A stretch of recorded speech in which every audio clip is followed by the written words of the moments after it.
Dr. Sanderson here. Welcome to Unit 1 and welcome to our course where we're going to be talking about communication in sports organizations. I'm really excited to get our course underway, and we're going to begin by looking at ethical issues in sports organizations. Now, ethics is something that every organization has to deal with, and they face ethical choices and decisions all the time, and sports are no different. And in fact, sometimes those ethical cases are more visible because sports are so popular and so many people are following sports, and sports is a major news item. So, an ethical issue faced by a local restaurant, isn't going to necessarily make news, whereas something that happened at Penn State a few years ago, and more recently with like Baylor University and some of their issues with sexual assault among the football players, or even if we go back, a couple decades ago to what went on in Major League Baseball with doping and the league, including the sports reporters, the baseball writers, not saying anything about guys like Mark McGwire and Sammy Sosa and other players who they knew were doping because baseball really needed that home run chase in 1998 to rebound from the strike in 1994. So, we see ethical issues play out all the time in sports organizations. Now, keep in mind that the way a sports organization approaches ethics, because the organization itself is inanimate, it's not an actor.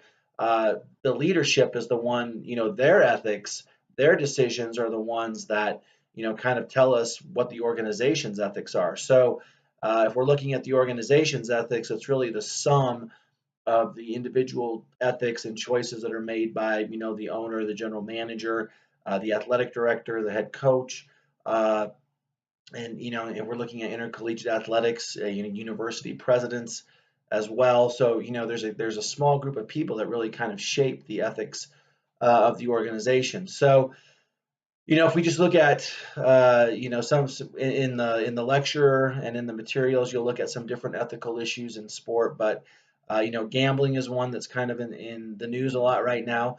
Some of you may be fantasy sports players, including daily fantasy sports players. And there's a lot of talk right now about, daily fantasy sports. Is it gambling? Is it not? And what are some of the issues with partnerships between daily fantasy sports sites and, leagues like the NBA?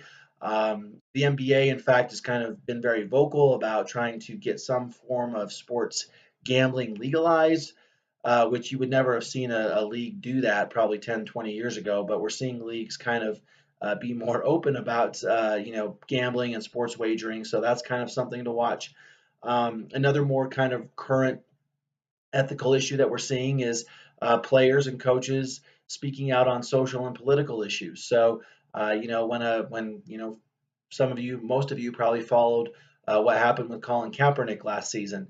When a player decides to do something like that, how does an organization respond, and how do they manage competing kind of interest between the athlete, fans, sponsors?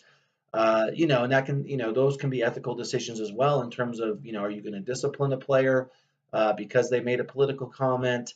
So that's something that we're seeing more of, and definitely something to kind of watch as well.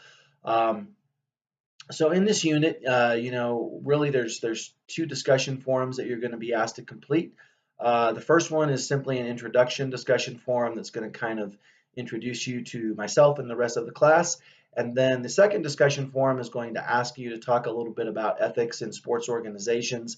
You're going to be asked to go find a news article that looks at an ethical issue that a sports organization faced, and kind of talk through that and look at, what can other sports organizations learn. So, if we look at what happened at Baylor, what can other athletic departments do to ensure that they don't, have a culture of sexual assault, or at least that's the perception, that they enable a culture of sexual assault, and become a major talking point in mainstream news. So looking forward to your thoughts there, and definitely excited to get our course underway, and I will talk to you soon.